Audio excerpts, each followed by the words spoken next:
Name two of the cameramen in this room. That is a great question. It's a different crew tonight, actually.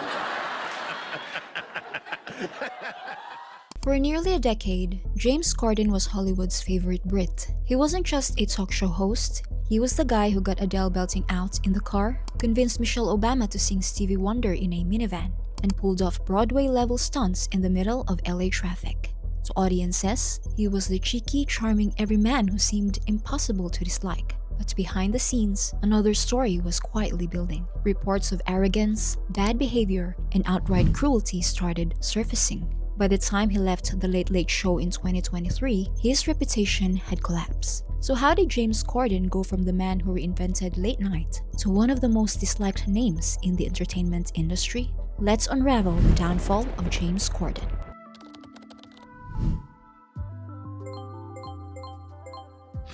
Corden's rise began in 2007 with Gavin and Stacey, a sitcom he co-created with Ruth Jones. It became a cultural phenomenon in the UK, winning multiple BAFTAs and turning Smithy into a national icon.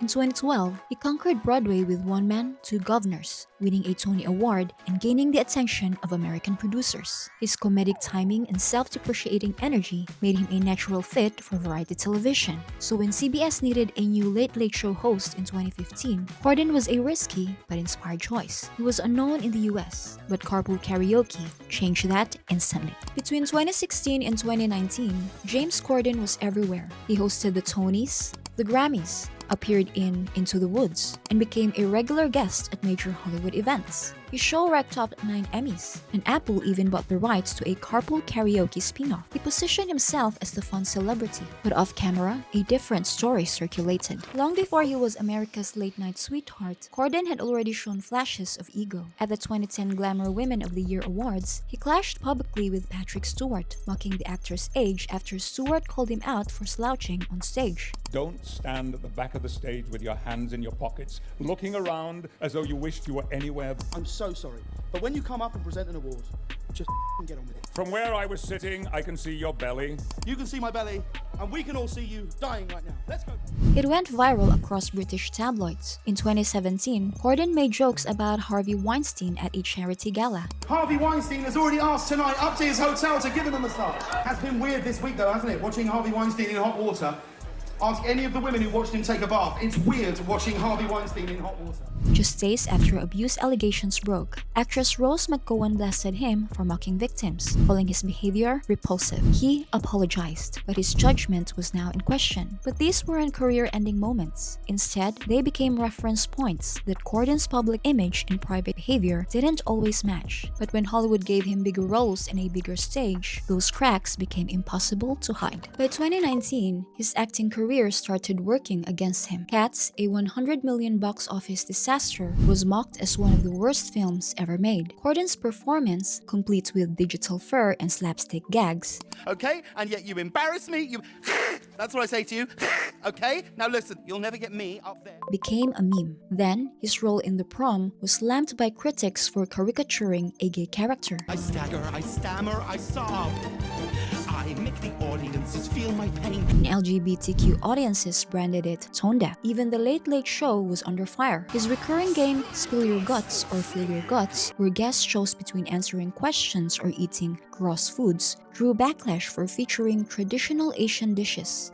We got jellyfish just here. We have chicken feet, ghost pepper hot sauce. We have a bull penis, a 1,000-year-old egg, a fish smoothie, pig blood curd, and a baloo. A Change.org petition with more than 45,000 signatures accused the show of racism. Corden promised to modify the segment, but his apology was vague and defensive, and audiences who once found him playful now found him insincere. Still, nothing compared to what came next. In October 2022, Keith McNally, owner of New York's Balthazar restaurant, posted on Instagram that James Corden was banned for being the most abusive customer in 25 years. He described Corden screaming at servers over an egg yolk omelette, calling him a tiny cretin of a man. The post spread instantly, and the image of Corden as the cheerful, family-friendly host imploded overnight. At first, James told the New York Times the story was silly, denying any wrongdoing. Days later, he apologized on his show. As her meal came wrong to the table the third time, I made a sarcastic, rude comment about cooking it myself. I made a rude comment, and it was wrong. It was an unnecessary comment. It was ungracious to the server. But the apology did nothing to stop the snowball. Viewers dug up clips of him repeating a Ricky Gervais joke, word for word. Because if someone puts up a poster in a town square that says guitar lessons available, like, you don't get people in the town go, I don't want to play the guitar! That's like going into a town square, seeing a big notice board, and there's a notice, guitar lessons, and you go, I don't fucking want guitar lessons. Even Gervais himself publicly confirmed it had been lifted from one of his own specials. Then came new testimonies. British director Craig Duncan called him the most obnoxious presenter he'd ever worked with. Difficult and obnoxious presenter I've ever worked with is James Corden. And we had like 5 or 6 minutes left. We're working it out when old Buggerlugs, what the fuck is going on here? It's obvious. You put a camera there, you put a camera there, he comes up, shows his dish, goes back to his table, he comes up, shows his dish. It's so obvious how you shoot it. It's stupid. By early 2023, media coverage had shifted from admiration to post-mortem, and the host who once represented joy now represented everything people hated about Hollywood ego. As the ratings declined and advertisers quietly backing out, even CBS knew it was time to move on. By 2022, The Late Late Show was losing nearly $20 million a year, with viewership down 50% from its peak. Corden eventually announced he was leaving, citing family reasons. We have 6 more summers where Max is like, even remotely wants to be around us. And I cannot waste another one. I will be a mess on that last show. And the best thing for us as a family is to put down some roots in London. His farewell episode in April 2023 featured Adele and Harry Styles, but it wasn't the joyful send-off fans expected. And while he returned to London to rebuild, the damage in Hollywood was irreversible.